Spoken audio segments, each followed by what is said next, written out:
It's your girl, the grown woman gamer, coming back at you with my girl sister Fate. Hey, how you doing? Today we're going to talk a little bit about our reactions to the interview that Charlamagne the God had on the Breakfast Club with Joe Biden. That happened a little while ago, a couple days ago. A lot of people have been talking about it, especially as far as his comments about the black vote and black voters. But I'm just going to jump right in. Sister Fate, you're my guest. So, did you have any initial thoughts that you wanted to share? My initial thoughts after I saw that was that Biden is a hot mess. Facts. Um, I'd have to agree. and the gist of what I feel is that especially these comments that Charlemagne has made since then, and also P Diddy said that basically black folks need something to vote for. So, we can vote against a person, but we need something to vote for that's going to benefit us. So that's my stance in a nutshell. For me, after watching the interview, I took a lot away from it in terms of Biden and kind of understanding him a little bit. Prior to the interview, watching a lot of the debates, I was unimpressed by him, but I kind of had that sense a lot like with the previous election cycle that he was the chosen one for the Democratic Party and that he carried himself like he knew that. So he wasn't really putting in the maximum effort to woo voters because he already knew he had it in the bag. And every time I see him talk publicly, his attitude and his carriage always communicates that he feels like he's already got it, like he doesn't have to work for it. And there were so many things about his way of being and the way he presented himself in that interview that were really disappointing and disrespectful. And I kind of, you know, am struggling with voting for him because I just can't see that he takes the black community and our specific concerns seriously. But it's also extremely challenging in the social and political climate that we're living in, especially because of the pandemic that we're living in. To imagine Trump having another 4 years where he has no checks and balances whatsoever, because he can pretty much, at that point, he already knows he's only got 4 years left and he can just do any and everything. So I struggle with that. And those were we're going to dig a little deeper into it, but those are my preliminary thoughts after seeing it. Yeah, I think that Biden would be better for America, but I cannot definitively say that Biden would be better for Black America. Yeah. So at the end of the day, it's like we're a very large voting bloc of the Democratic Party. Um, Something's got to give.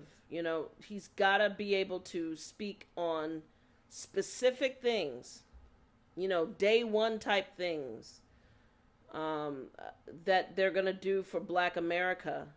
Um, and besides, I think that prison reform is a big deal, but a lot of us aren't in prison, so we need to understand what else you're going to do. And let's keep it real. This country operates on capitalism, money, economics. And that has been the problem that Black America has had since we first arrived here on slave ships.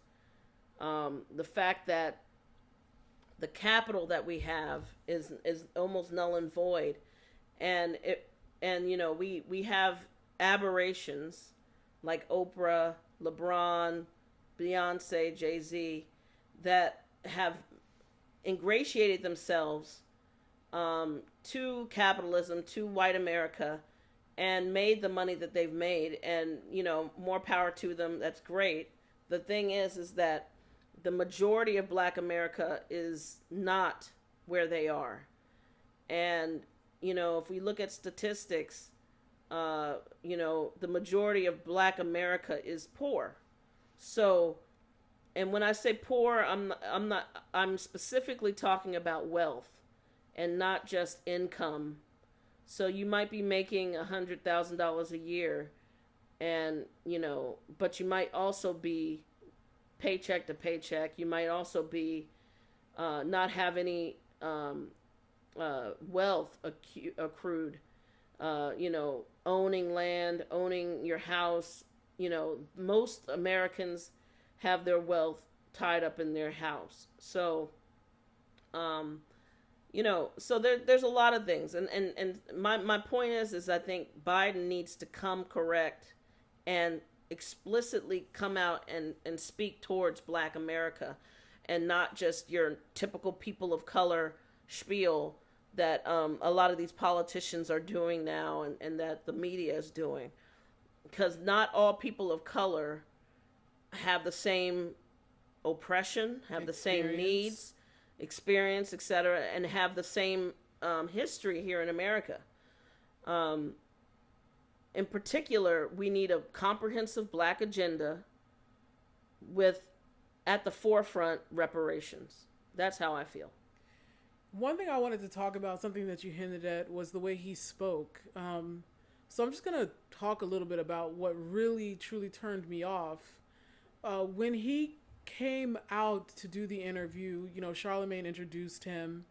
And if you watch The Breakfast Club or listen to The Breakfast Club, you know that The Breakfast Club has a very strong showing in an urban demographic. So a lot of politicians who are running on a national platform visit The Breakfast Club in order to reach that very strong urban demographic. And by urban, I'm really referring to Black folks and Hispanics. They do well with Hispanics too. But the point is, if you're trying to woo the Black vote, that's probably going to be a stop along the way. When Biden began to speak, one thing I noticed was that his intonation was like he was speaking some type of jive, or he had changed the inflection in his voice to sound more, I guess, down or hip. In his mind, he was doing that. But to me, he was making a mockery of himself and a mockery of African Americans. And I'll tell you why. He made the decision to speak to us in that fashion because he felt that he had to in order to reach us. And he, like many people who have come before him, by doing that, really undermined just how intelligent we are as a people. And a lot of us that do vote are politically minded. We have an understanding of American history and world history. We may be interested in global politics. And if he had taken that opportunity to really speak to us at a higher level and to demonstrate that he's taken the time to research our history and to understand where we're coming from and why we ask for the things that we ask for, he would have done himself so much good towards encouraging and inspiring Black folks to get out and vote for him. But rather, he spoke in this very colloquial fashion that says to me that he doesn't take us seriously. He doesn't see us as an intelligent voting base. And he doesn't believe we have the discernment to see what he was doing for what it was, which was basically a coon and a tap and dance. We can recognize when people are doing that, and there's a time and a place for that type of approach to things, but that wasn't the time and the place. And I'll tell you why. Because right now in this country, not only are we dealing with the impacts of police brutality, but we're also really severely affected by the coronavirus pandemic, and our communities are struggling with some unique challenges that we haven't faced in decades. And he didn't address that at all. And I'm just like, I feel so disrespected by his lack of attention to detail and the lack of appreciation that he has for our community's concerns, that it's almost making me feel compelled not to vote for him, even though I really, really don't want Trump to win again. But why would Biden come correct to us? At the end of the day, all the people that have come on, even for the last 4 to 6 years, all the politicians that have come on the Breakfast Club have tried to be down. He's following a playbook that Black America has widely accepted since day one almost. Okay, so this is the difference in 2020. We got Trump in 2016. And when I say we, I'm talking about the entirety of America. People are understanding now that at the end of the day, Trump's promises have been null and void. Trump's record is pretty much null and void. There are a couple of things that he's done, but he's done them a certain way that it's not necessarily the best way. And I think that any wins that Trump has had has kind of been negated by a lot of failures and a lot of disorganization and a lot of faith gone from the government. So what we have here is we have a bunch of politicians that have shown up on the Breakfast Club. And keep in mind, the Breakfast Club are a bunch of people who talk about music, talk about pop culture, they talk about gossip, they talk about some political things, but not very in-depth political things, because they're not political talking heads. They're not going to be, I mean, sometimes they're on MSNBC, but for the most part, they're not really well versed in all that is Black America. Or if they are, that's not what they're told to focus on. Even if they were. You know what? I don't want to go deep into their corporate masters, because at the end of the day, we all have corporate masters. We all have to conduct ourselves a certain way. And I don't know what their corporate masters are telling them to say. I just hear what I see. Or, which is basically a bunch of guys and girls talking about music and gossip and things like that. So, number one, the reason why they're on Breakfast Club and not, say, Tom Joyner, or Joy Reid. I forget which Tom Joyner. I think Ricky Smiley took over for Tom Joyner. Is because, it's different demographics. So I can understand why Biden came in there thinking he had to say, yo, man, hey, dude, that type of vernacular, because all the other freaking politicians, like Hillary talking about hot sauce in her bag, and they said, hey, are you pandering to Black people? And she said, is it working? Those types of things. And then Kamala coming in there talking about, hey, I smoke marijuana, y'all, so I'm cool. This has been the traditional thing that politicians have brought to Black America. So why would Biden come in there straight edge and say, I really want to talk about the issues? At the end of the day, his team, led by the lovely Simone Sanders, had told him to go in there and loosen up, don't wear a tie, go in there and jive talk, for lack of a better word, with Charlamagne, because he's not going to throw you any hard balls. He's going to throw you all soft balls, and these are the things that we're going to prepare you to talk about. Okay, so, yes, do I feel talked back down to? Yes, I do feel that way. However, I also feel that the precedent was to come on there and to try to be, to jive talk and to almost talk down a little bit and pander, because that's what Black America has accepted for decades, for almost centuries. So to me, it's like, why would they not come in like that? Now, should we chastise them for it? Well, it's 2020. So now we're a little bit smarter. We understand that just dancing and having hot sauce and going to our churches and for 30 minutes to talk is not enough. We need more. Okay, we need actual policies. We need economic reform. We need reparations. We need something. We need opportunities. We need to be a protected class. We need all those things in this country because at the end of the day, the laws are not protecting us. The people who are put in place to uphold the law and to protect and serve are not protecting and serving. And we need specific things now in order for us to move forward as Black Americans in America. Okay, so I don't disagree with anything that you just said. I think that was so well said. The one thing I will kind of, I mean, I really feel that his demeanor and the way he presented himself was even more offensive than Hillary Clinton saying, "I got hot sauce in my bag." Because here's the thing about Joe Biden as a white male politician that is different from Hillary Clinton and different from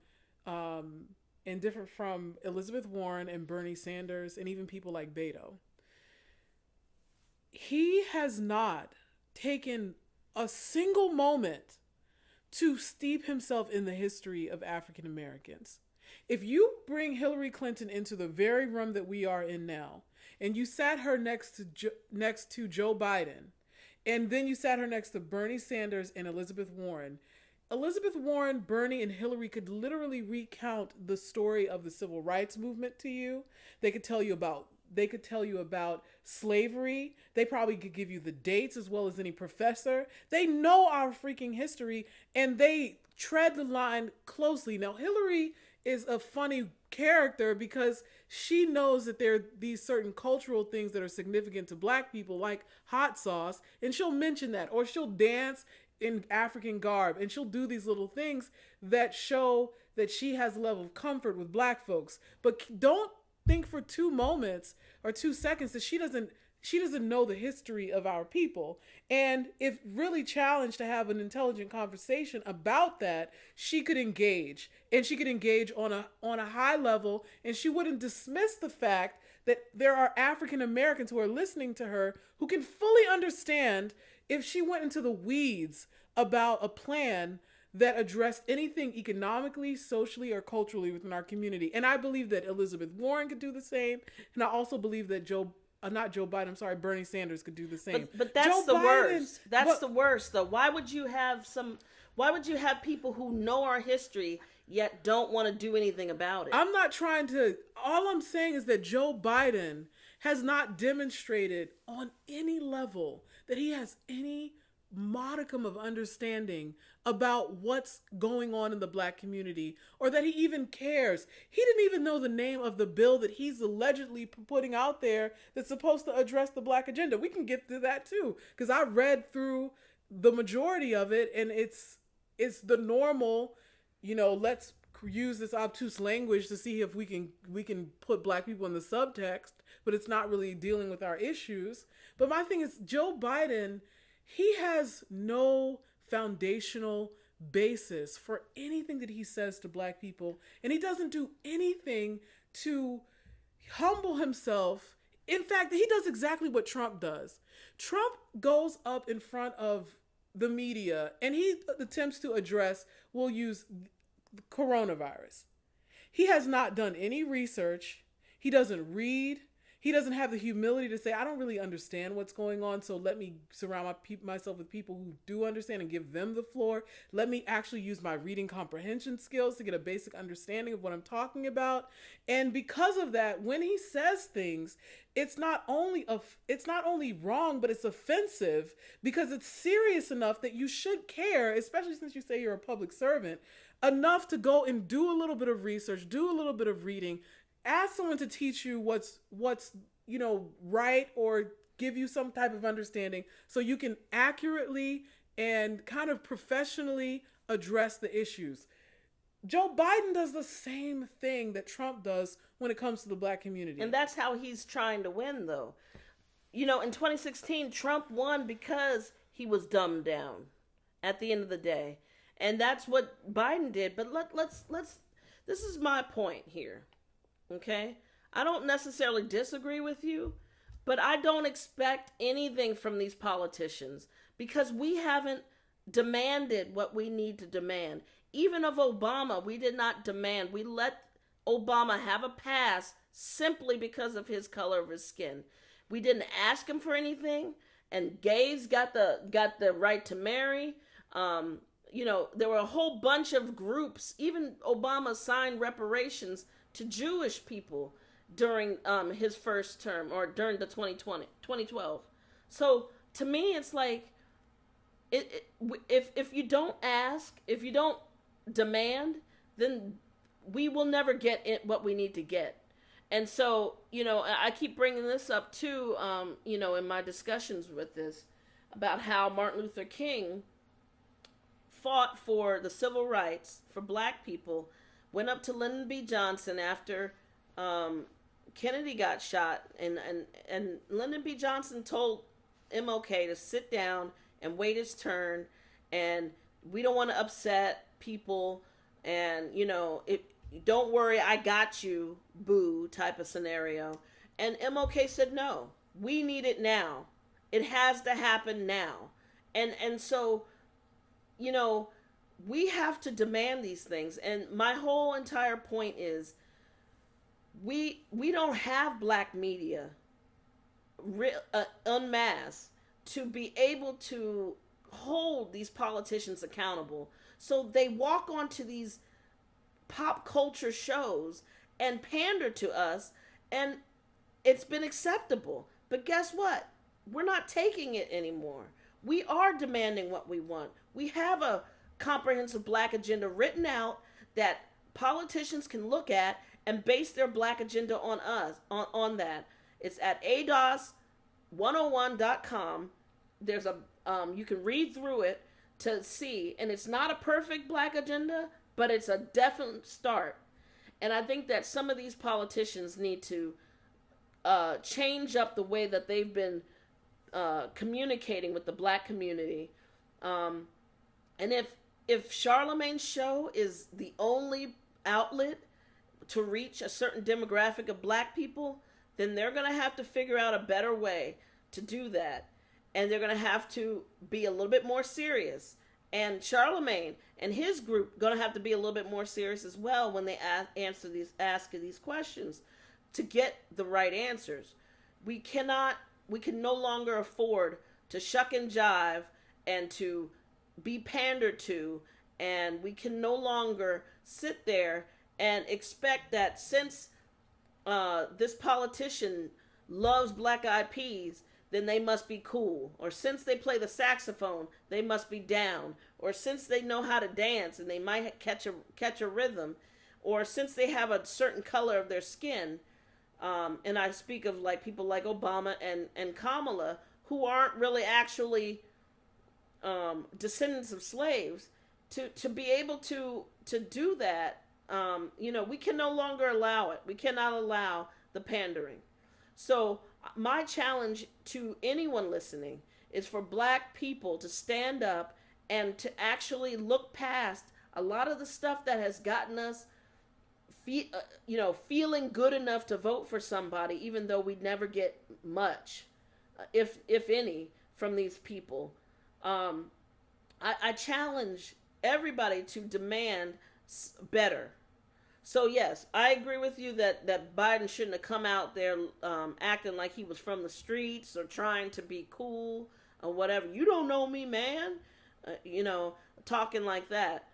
But honestly, shame on Simone Sanders for not preparing him properly.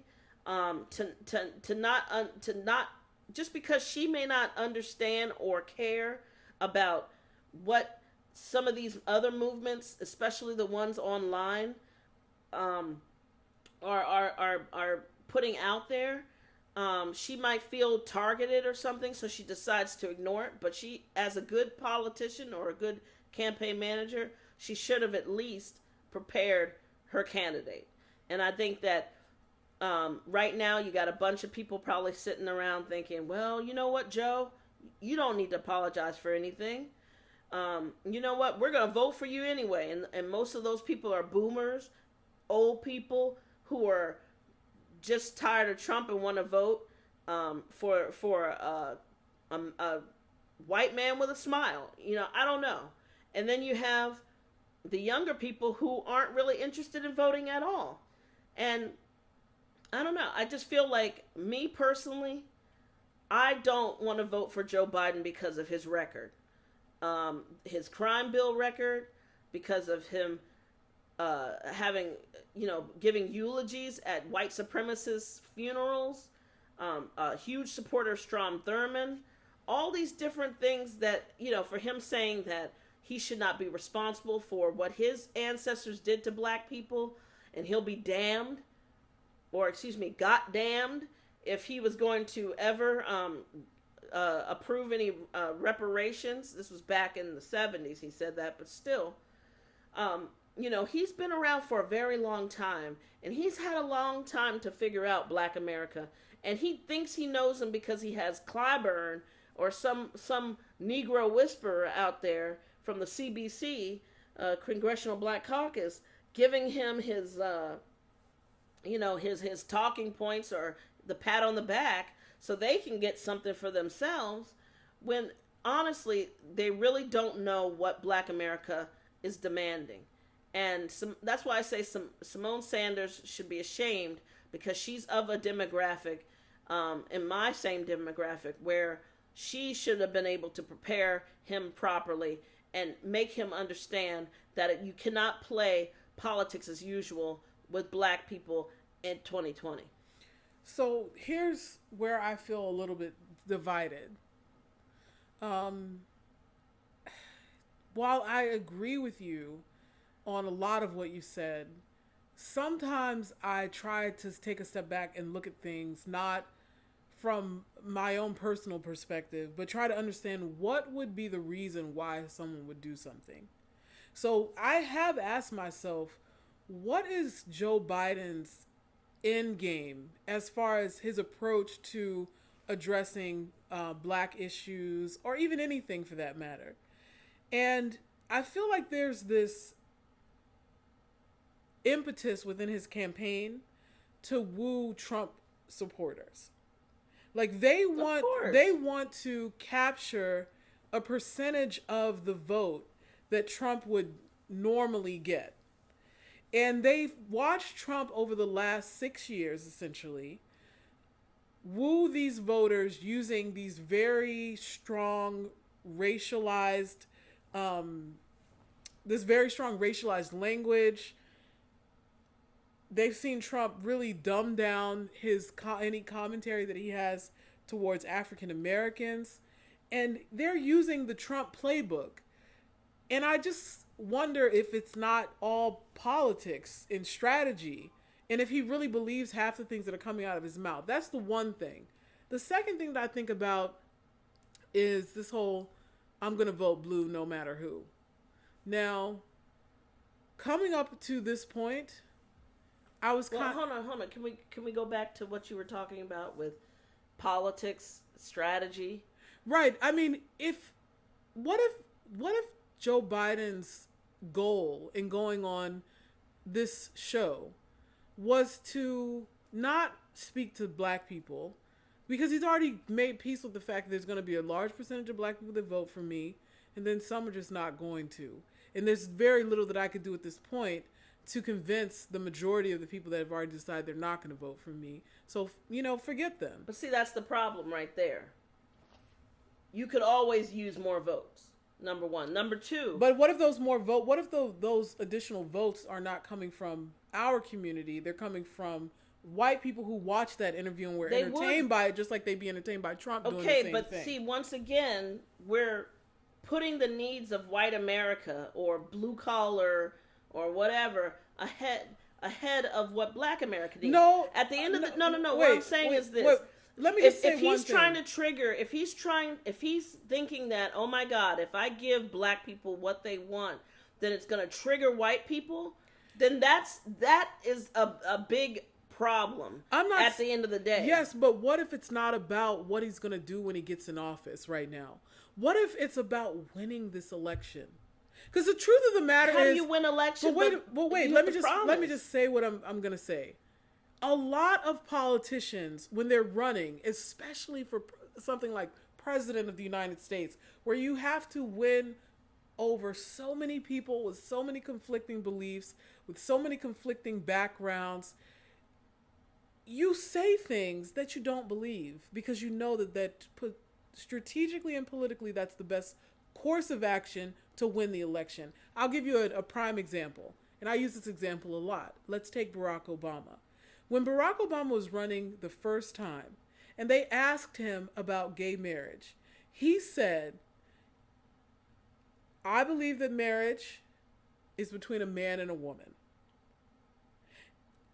In my heart of hearts, knowing as little or as much as I know about Barack Obama, I don't believe he actually believed that at the time. But I do believe that he felt, and he was advised very strongly by the people that were running his campaign, that saying that was what was best for him to win that election.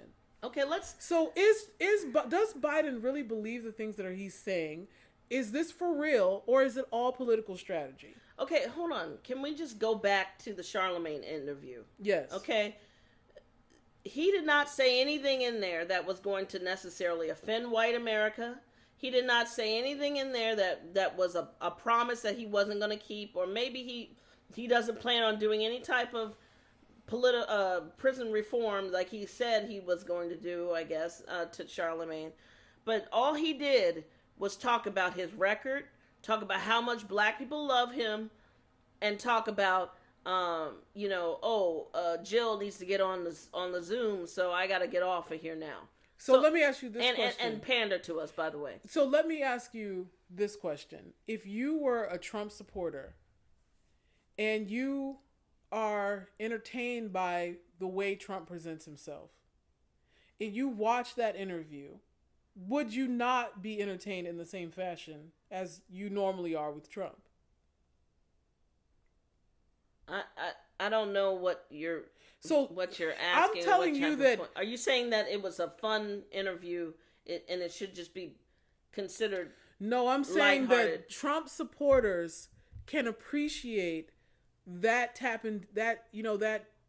song and dance that Joe Biden did with Charlamagne. I think we need to ask a Trump supporter. So put it in the comments if you're a Trump supporter. They're not going to admit that because they are for Trump. But No. You're saying that they can appreciate it. Doesn't mean that they're going to vote for Biden. I'm telling you, they like the way that Biden handled himself in that interview. Is that what you're saying? Because I feel that I'm just talking about from a political strategy standpoint. Because the way that these politicians approach everything at this level is strategic. And I'm telling you that we can no longer allow and give passes to these politicians who are so hell-bent on trying to get white votes that they have to crush us under their heel to get them. So here's the deal, politicians. If you want the black vote, pay attention now. If you want the black vote, and I'm talking to the politicians, not to you there, Grand Warmer Gamer, but if you want the black vote, then you need to talk to us. You cannot dodge around it. You cannot ignore it. You cannot ignore what the issues that we have and the needs that we have as Americans, as American citizens. You can no longer ignore us because guess what? That precious vote that you have relied on for all these years will go away. It will either go to Trump or it will go into the ether because we will not be engaged in the democratic process of voting if you do not give us something in exchange for our vote. Politics is not a gift. It is an exchange. So guess what, politicians? Come with it. And whoever's advising these politicians, they need to come with it too. And to me, number one, I didn't even watch this interview. Okay? I only heard about it on the news after it was done. So what I'm trying to tell you is, number one, I don't even pay attention to Charlamagne and the rest of them, especially if they're going to do political interviews. Okay, if I want to know about Young M.A.'s latest album and whatever, then maybe I'll go listen to them. But for this point, I don't even know when they come on. Okay, so I don't consider them the source of black media, but I guess the politicians have decided that that's where it is because they have high ratings and they have a certain demographic of black folks. Well, I'm just going to correct you there. The truth of the matter is the Breakfast Club is one of the most influential and powerful voices into the black community that exists at this moment. And is that good? I'm not making a judgment one way or the other. So no matter how intellectual we can get, or how intellectual we wish the conversation would become, the fact is that at this very moment, one of the strongest and most powerful and influential media sources that actually reaches the black community is the Breakfast Club. Okay, that's fine. But you were also the one in the beginning of this talk talking about how they need to be, all these people know our history and they should be steeped into this and they should speak to us like we're super intelligent. But at the end of the day, I'm a person who doesn't divorce this medium of an urban radio station that is traditionally focused on hip hop from the potential of having an elevated discourse around politics. I don't think those two things are mutually exclusive. Now, has it been mutually exclusive to this point? In many regards, because of a lot of these politicians, they underestimate the intelligence of black folks. So they come and they don't really address anything. They do these dog and pony tricks thinking it's going to make us be like, oh my gosh, look how down they are. That's a cool ass white boy. We should vote for him. But we're living in a different time now because people don't actually get the majority of their media anymore from radio, from TV. They get it from social media. And social media is all about a conversation. So you who have this opinion can get on social media and reach 1 million people with your opinion, potentially.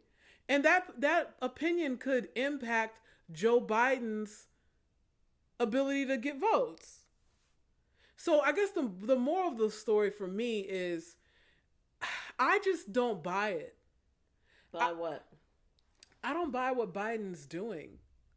I feel like it's all political strategy. Oh yeah, I think he's a master politician. I think he is a master, seasoned from the rooter to the tutor politician. What does that have to do with Black America? Because I feel like Joe Biden and Simone Sanders and the people that are involved in his political strategy have already decided that in order for him to win this election, the priority has to be on wooing Trump supporters.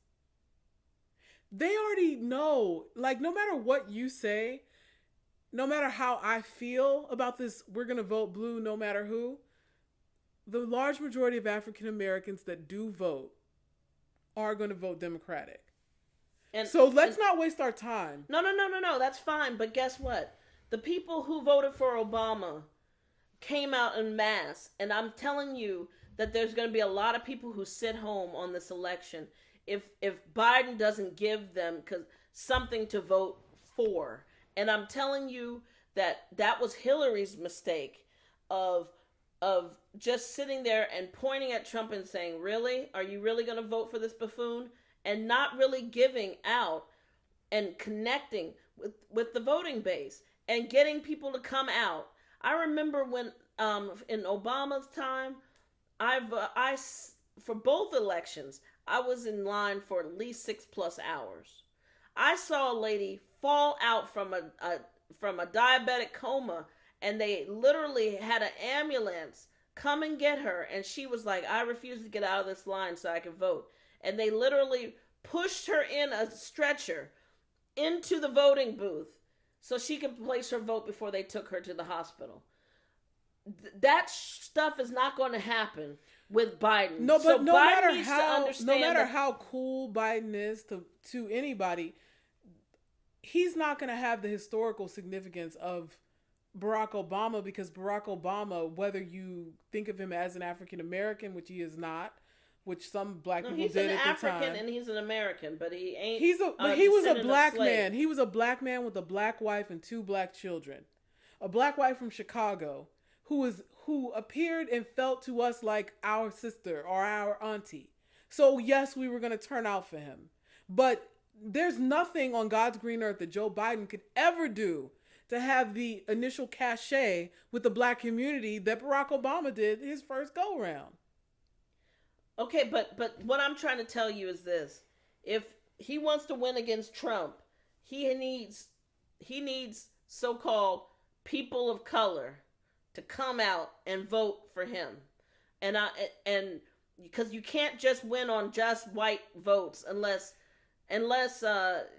Trump did it. So I guess he can do it. But my point is that the Democratic Party needs to talk to their major constituents, which are black people, and they're gonna have to make sure that we come out if they want to win.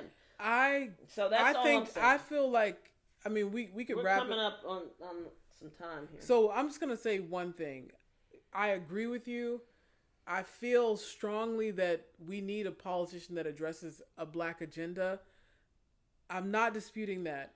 But the part of me that is interested in political strategy can see clearly that what Biden is trying to do is woo the white male. He's trying to appeal to them. But that has nothing to do with Charlamagne and that. But it does. He has to be consistent. Him talking jive to Charlamagne. Okay, let me ask you this question. In the last 3 months, since coronavirus has been the number one topic of conversation, what is the time where Joe Biden has been talked about the most? Across all media. These last 2 weeks. Because of what he did on the Breakfast Club. Otherwise, people had. What does that have to do with appealing to white men? Because he went on there and he did what white men love. He stood up there with his arrogance. He held his nuts and said some things that were extremely dismissive to black folks. He undermined our intelligence. And he acted entitled. And he showed, I'm a real man in those terms. And some of those men who are right now a little bit disenchanted with Trump because it's really affecting their actual life now, because people are out of work, people don't know how to keep their roof over their head, people are not knowing how to pay these medical bills, people are watching their family members die. That's real, and they know it's because of the failures coming from the very top of government. They're thinking about, am I voting for Trump this time? And all those people are on the fence. If Biden knows if he can get a percentage of them, he also gets their wife. He also gets their wives and their partners. And he cares more about that than trying to convince a few more black people to vote for him, when he already knows that the majority of black people that are going to vote, at least 70% of black people that are going to vote, at least 70%, well, I guess are going to vote for Biden. We just have to concede to be political pawns yet again. We don't have to do that. We don't have to vote for I mean, you're saying Biden. That everything has to do with appealing to the white man for their vote. I think Biden's approach to his campaign has been consistently attempting to do that. Now, is it the right strategy? We'll see. I don't think it is, but I think that's what he's doing, and he's being very intentional about it, and he's been consistent from day one with that. Well, we can keep talking about it. I want to know what your thoughts are. Put it in the comments. This has been fun, I think. I agree. Informative. Just in summary, for my scenario, at this point, I'm voting down ballot. That means I'm going to vote for a local dog catcher. I'm going to vote for anybody else who is going to affect me personally. And right now, I can't see myself casting my vote for Trump or for Biden at this stage.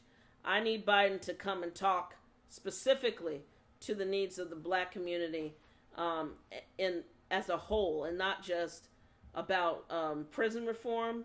I need to see some day one actions, and I need to see a plan for reparations that is beyond the HR 40 sham.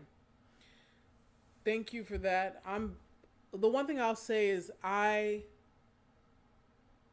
am not sure what I'm going to do come November. I know I'm definitely voting down ballot. I'm inclined to vote for whoever is going against Trump. But one thing I want to say is that as black people, we don't have to vote blue no matter who. You do have a choice. And if Trump does indeed win again, which is what it's looking like to me, I mean, I hope that I'm wrong. I'd love to eat crow. It's not on us, because the fact of the matter is this country systematically and historically has not taken responsibility for the crimes committed against our community. And we still continue to be targeted, and we still continue to be marginalized. So you can't expect an oppressed people and a marginalized people to be the savior when you're not endowing our communities with the resources that we need to thrive, grow, protect, and lift up our children. So that's point blank period. Regardless of what my politics are, to me that's just common sense. But I do understand fully that there are people out there who feel so much agony over our current leadership that they would vote for Biden even if they don't agree with him, they don't like his approach, they don't like his politics, because we're in a very, very dangerous and scary time. And so for people who are listening to this, my takeaway that I hope you can gather from this conversation is that you shouldn't feel shame if you don't vote for him, and you shouldn't feel shame if you do vote for Biden. It is what it is. And I personally respect where people are coming from. You do have a choice.